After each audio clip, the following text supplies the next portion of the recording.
Bonsoir à tous, Le Monde aujourd'hui, ravi de vous retrouver pour cette nouvelle édition de votre journal. On commence tout de suite par les titres.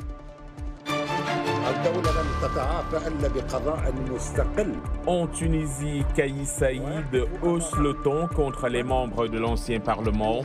Il dénonce une réunion qualifiée d'illégale organisée par ceux-ci dans le but, affirme le président, de créer le désordre dans le pays. C'est un fléau qui prend de l'ampleur au Cameroun, celui de la drogue chez les jeunes, notamment les enfants de la rue. Nous verrons dans ce journal avec notre correspondant Emmanuel Juntap comment des associations, médecins et autres bénévoles se mobilisent pour désintoxiquer cette tranche d'âge. Cet homme ne peut pas rester au pouvoir. Ces propos du président américain Joe Biden à l'endroit de Vladimir Poutine continuent de faire réagir les acteurs politiques et diplomatiques. Et à la Maison-Blanche, on assure que leur but n'était pas de démettre le président russe de ses fonctions. Nous en saurons plus avec Anita Powell, notre correspondante à la Maison-Blanche.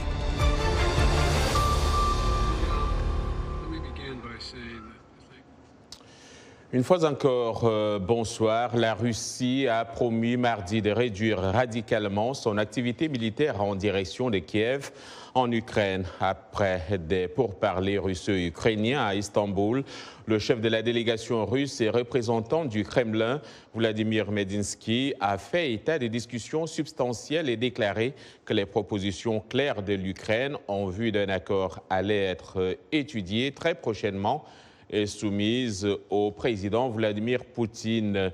Kiev s'engagerait à une neutralité et à renoncer à intégrer l'OTAN sous réserve d'avoir des puissances étrangères garantissant sa sécurité. L'Ukraine accepterait aussi de ne pas accueillir de bases militaires étrangères et d'adopter un statut non nucléaire. Selon le négociateur russe, Kiev souhaite de son côté que Moscou s'engage à ne pas s'opposer à ce que l'Ukraine rejoigne l'Union européenne.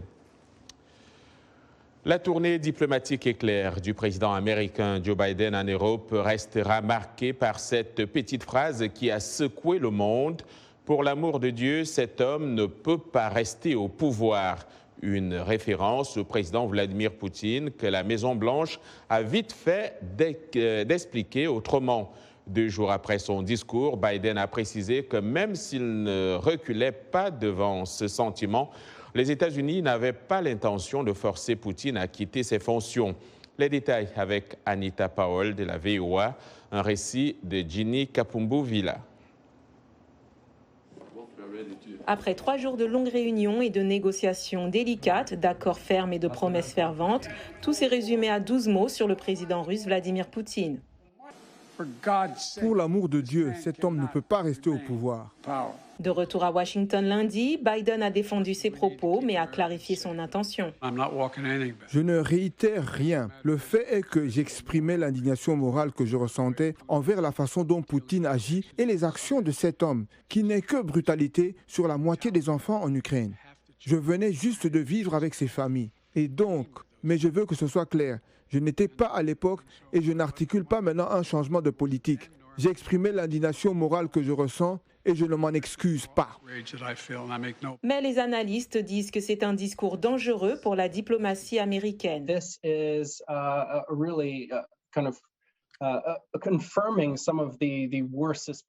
Cela confirme vraiment certains des pires soupçons sur ce que veulent vraiment les États-Unis dans les affaires mondiales. Je pense qu'en termes de réaction d'autres pays du monde, c'est certainement que le commentaire n'était pas le bienvenu.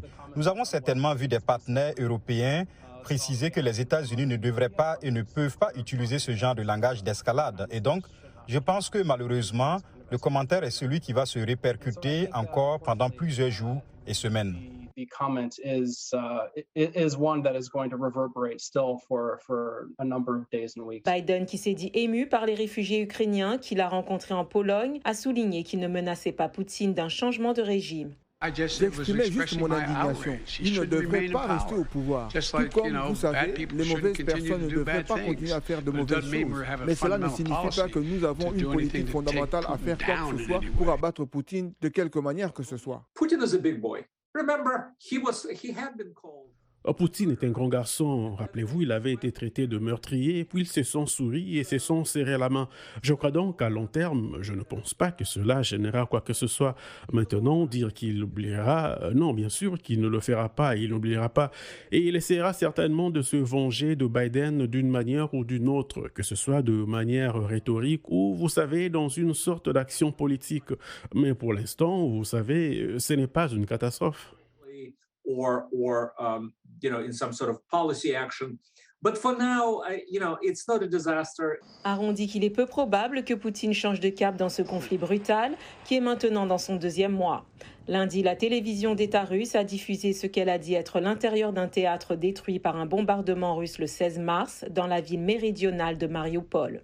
Les civils qui s'y abritaient ont déclaré avoir attaché un drapeau blanc au sommet du bâtiment et peint le mot « enfant » en grosses lettres blanches sur le sol, visible depuis les airs. Les responsables ukrainiens estiment qu'environ 300 personnes ont été tuées dans cette frappe. La RDC a officiellement intégré la communauté des États d'Afrique de l'Est, rejoignant le Burundi, le Rwanda, le Kenya, l'Ouganda, la Tanzanie et le Soudan du Sud. Le président en exercice de l'EAC, le chef de l'État kényan, Uhuru Kenyatta, a officialisé la décision lors d'un sommet en ligne des dirigeants des États membres. Cette organisation régionale, qui a établi un marché commun en 2010, vise à faciliter le commerce transfrontalier en supprimant les droits de douane entre États membres. Fondée en 2000, l'EAC a notamment pour but de faciliter le commerce transfrontalier en supprimant donc les droits de douane entre ses États membres. Elle a établi un marché commun en 2010 avec ses 90 millions d'habitants. La RDC porte le marché potentiel de l'EAC à près de 300 millions de personnes. Au Nigeria, des hommes armés présumés ont attaqué un train de voyageurs qui reliait la ville de Kaduna dans le nord-ouest du pays à la capitale fédérale Abuja. C'était lundi soir. Ces hommes armés ont posé des explosifs sur la voie ferroviaire, ce qui a endommagé les moteurs du train. Il s'agit de la 2e attaque ferroviaire depuis octobre 2010 au Nigeria.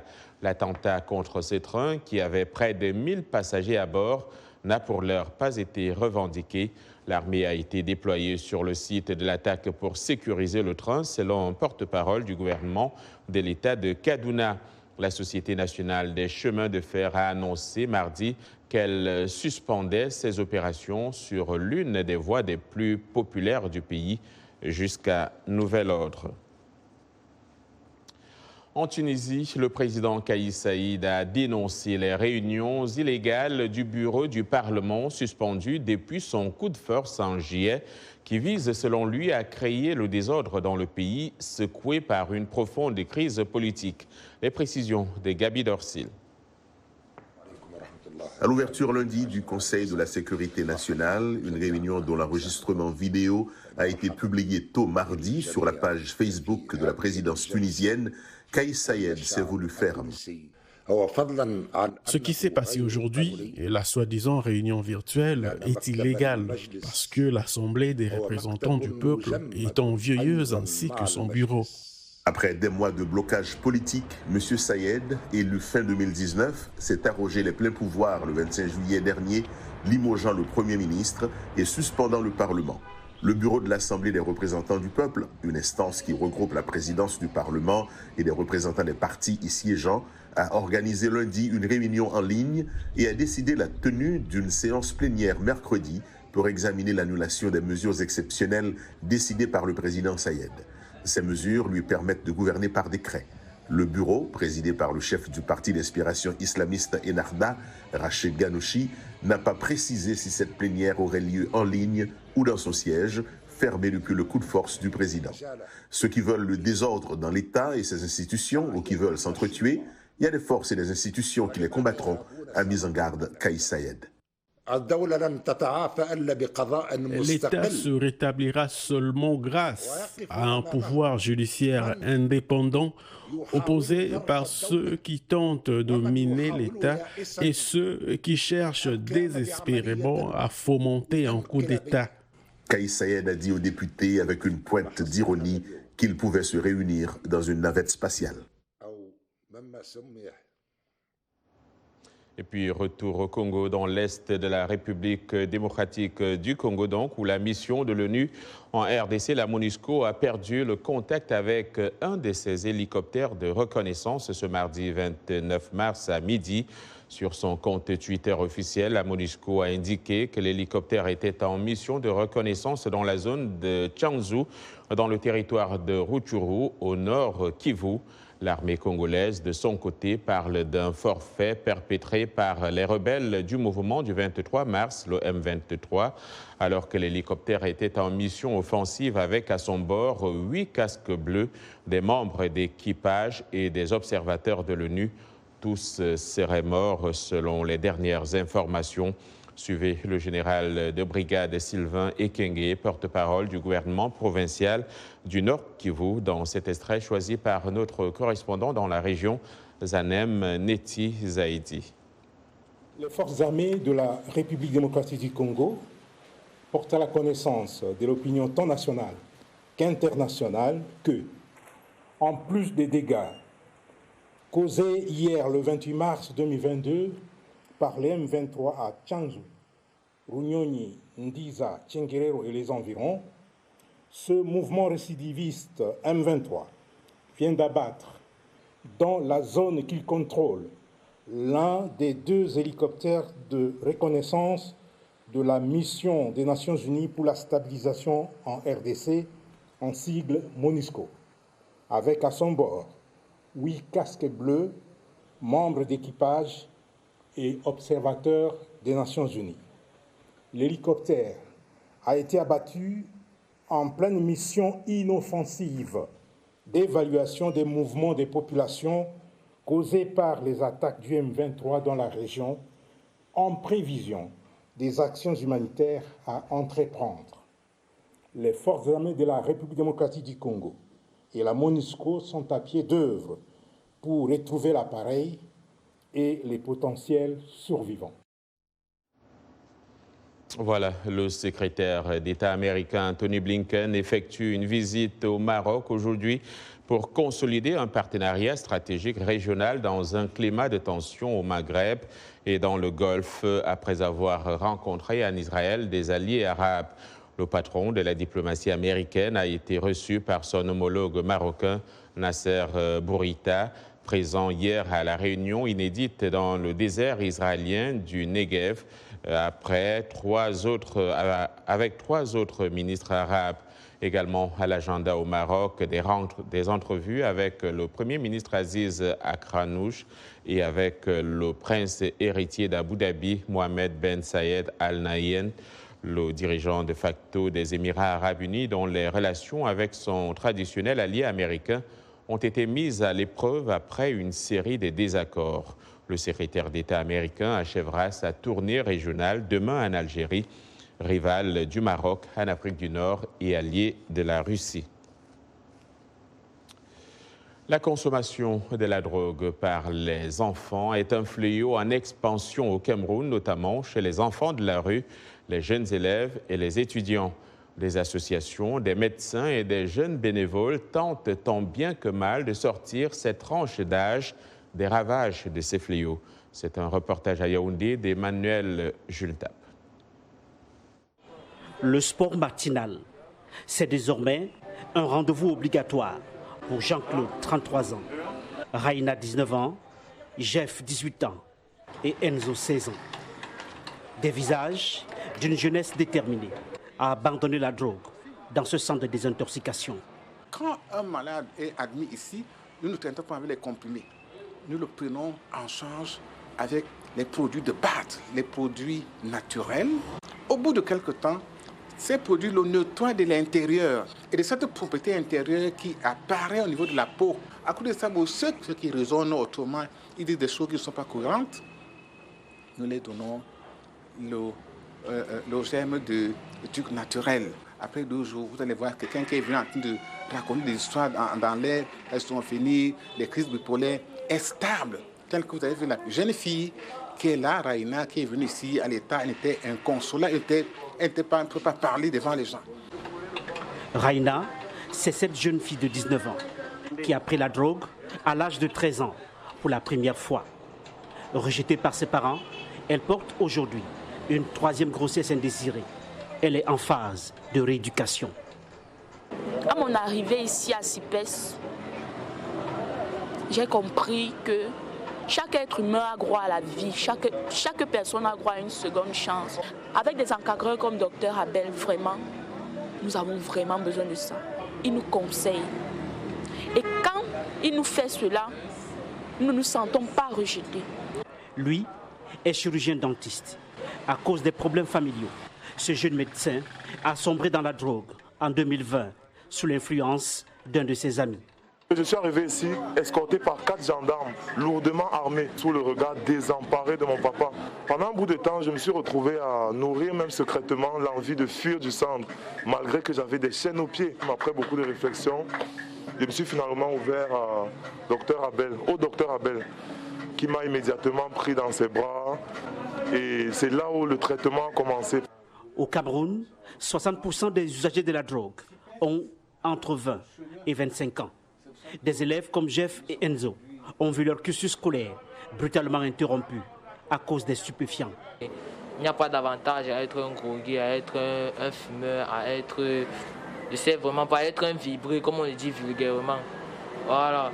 Et pour les parents qui ont des enfants qui se retrouvent dans la même situation que nous, j'aimerais qu'ils n'abandonnent pas, qu'ils ne baissent pas les bras, qu'ils aient toujours confiance en eux. Parce qu'ils n'ont pas fauté sur l'éducation de leurs enfants, c'est juste que c'est une erreur. Si j'avais été droit dès le départ, maintenant je devais être à l'université, mais je suis encore en classe de première, ça m'a ralenti. Reprendre leurs activités dans la société, renaître pour certains ou repartir en famille, c'est désormais le vœu de ces jeunes qui chantent en chœur contre la drogue. Emmanuel Junta pour VOA Afrique, Yaoundé.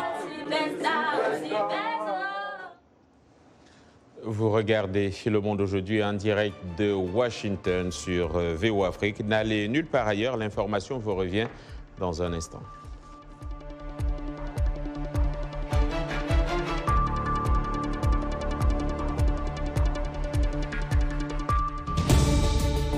Washington Forum, le rendez-vous hebdomadaire de VOA Afrique à ne pas manquer. Chaque semaine, nous sommes ensemble pour 30 minutes pour décortiquer les grands sujets qui font l'actualité. Avec nos analystes et nos reporters, nous allons au fond des choses. Politique, économie, société, culture.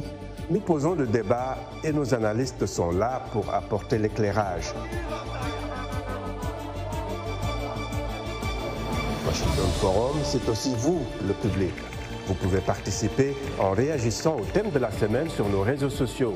La rédaction de VOA Afrique vous donne rendez-vous sur ses chaînes partenaires, son site voaafrique.com et sur ses plateformes numériques pour prendre part à ce forum réalisé dans nos studios à Washington.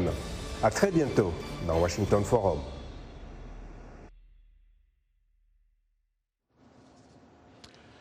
Vous suivez Le Monde aujourd'hui, un programme de VOA Afrique. Merci de nous rejoindre pour cette seconde partie. Nous émettons en direct de Washington DC. Allons à Abidjan, en Côte d'Ivoire. Plusieurs espaces dédiés à la circulation dans le district d'Abidjan demeurent occupés par des commerçants malgré les nombreux efforts de déguerpissement mis sur pied. Ces commerçants occupent ces lieux généralement en fin d'après-midi aux heures de pointe où il y a une forte clientèle. Suivez ce reportage d'Alain Amontier. Les trottoirs aménagés pour faciliter la circulation des piétons sont transformés en lieux de commerce à Abidjan. Les vendeurs de livres, tenues vestimentaires, chaussures et autres articles squattent ces espaces pour étaler leurs marchandises. Nous sommes ici au carrefour de l'échangeur de la Rivera 2. C'est une conjugaison de problèmes, la conjugaison de 3 problèmes, le problème de la pauvreté, le problème de chômage et le problème de l'informel. L'informel, par exemple, aujourd'hui, on nous dit que l'informel représente plus de 40% de l'économie de la Côte d'Ivoire. Et ce chiffre s'applique également à la plupart des pays africains qui ont entre 40 et 70% de leur économie qui sont informels. Il faut savoir surmonter le regard des autres et braver la peur d'un accident. C'est ce que fait Kadi depuis 2 ans. Ce qui était pour elle un surplus de gains est devenu sa seule activité après la perte de son boulot. Elle espère trouver mieux pour ne pas avoir à tenir cette activité sur une longue durée. Je me défends en tout cas avec ce que je gagne, parce que ça ne permet pas de payer le loyer, de pouvoir se nourrir et se déplacer. Mais bon, je me défends avec ça, m'aide quand même, ça m'aide un peu. L'État de Côte d'Ivoire, à travers le ministère de la Promotion et de la Jeunesse, a fait des efforts pour financer certains projets, aider certains commerçants à s'installer. Mais de l'avis des principaux concernés, cela reste insuffisant. Pour moi, il y a beaucoup à faire. Il y a beaucoup à faire. On ne dira pas que l'État ferme les yeux sur les réalités de ces jeunes-là, mais il faut reconnaître que les efforts qui sont faits sont insignifiants devant le grand besoin qui existe en la matière. Le dernier recensement général de la population et de l'habitat 2021 en Côte d'Ivoire estime la population à 28 millions de personnes résidentes. De ce nombre, beaucoup de jeunes qui aspirent à un mieux-être. Il faut donc les former, les encadrer, pour les amener à embrasser l'entrepreneuriat avec une meilleure approche. Alain Amonchi pour VOA Afrique, Abidjan. Pas moins de 90 jeunes Africains issus de 15 pays ont terminé la semaine dernière leur formation au Centre régional de leadership Yali de Dakar. Le programme Yali, initié par le président Barack Obama en vue de contribuer à doter l'Afrique d'une nouvelle génération de leaders, vient d'atteindre la barre de 20 000 jeunes déjà formés. De Dakar, Sedina Abagé et Serine Saliou Mbaké.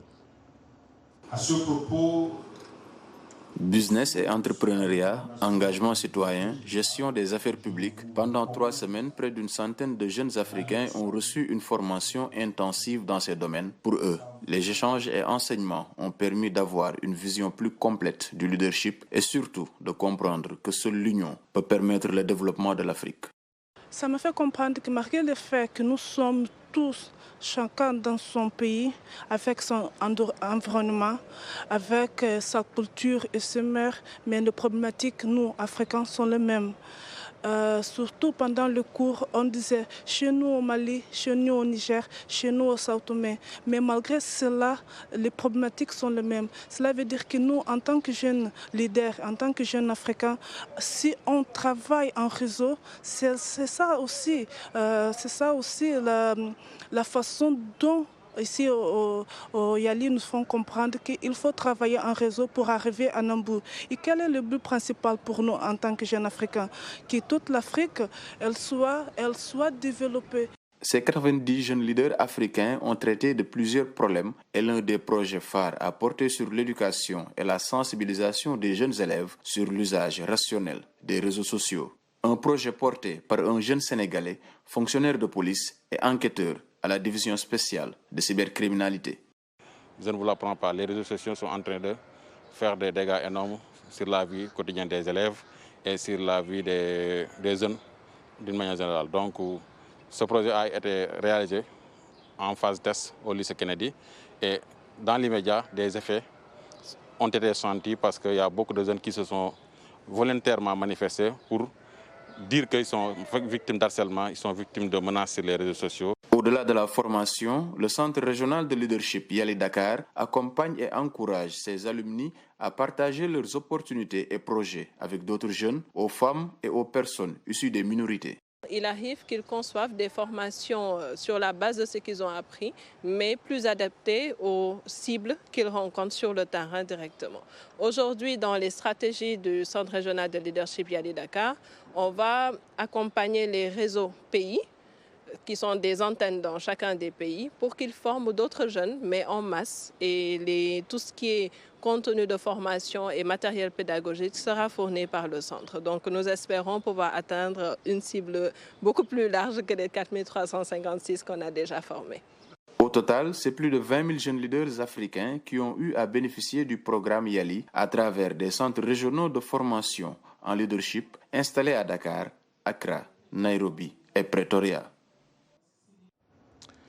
Et puis en sport, on connaît le premier pays africain qualifié pour la prochaine Coupe du Monde prévue au Qatar.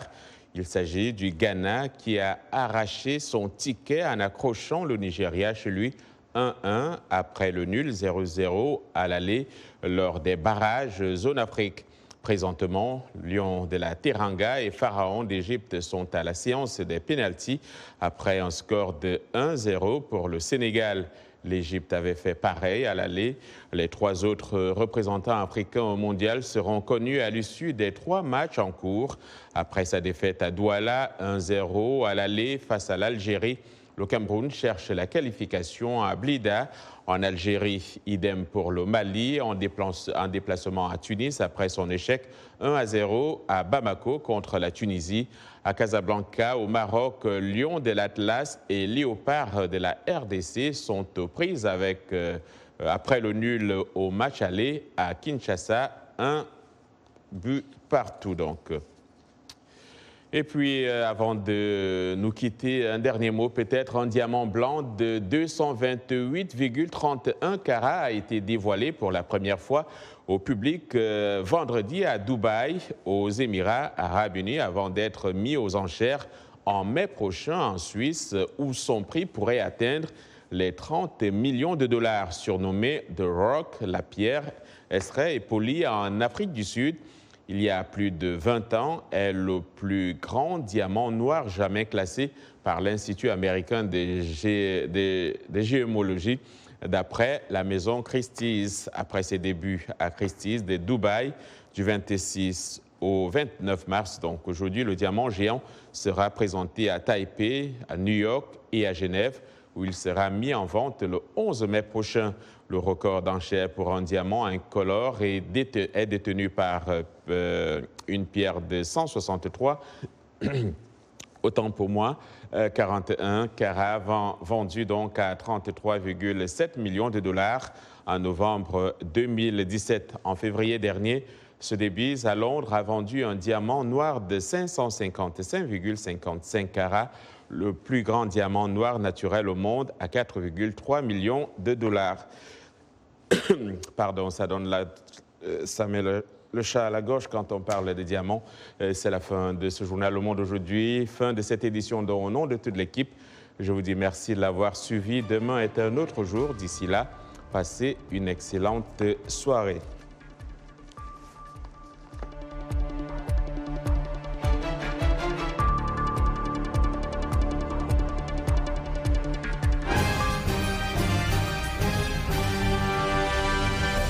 Mbote Ndeko Eli Sango, Mbote Nabino Banso, Mozali Kolanda, Saona Lingala, na la Voix de l'Amérique, Uto, Washington DC.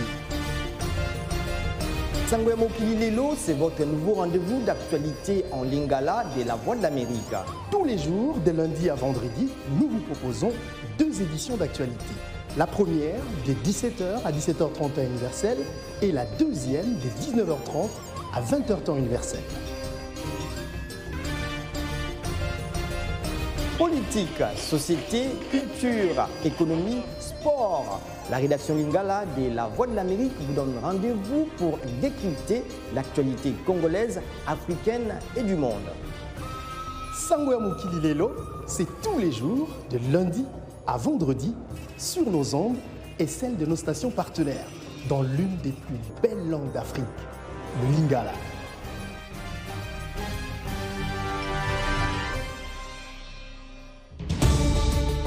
Washington Forum, le rendez-vous hebdomadaire de VOA Afrique à ne pas manquer. Chaque semaine, nous sommes ensemble pour 30 minutes pour décortiquer les grands sujets qui font l'actualité. Avec nos analystes et nos reporters, nous allons au fond des choses, politiques, économiques.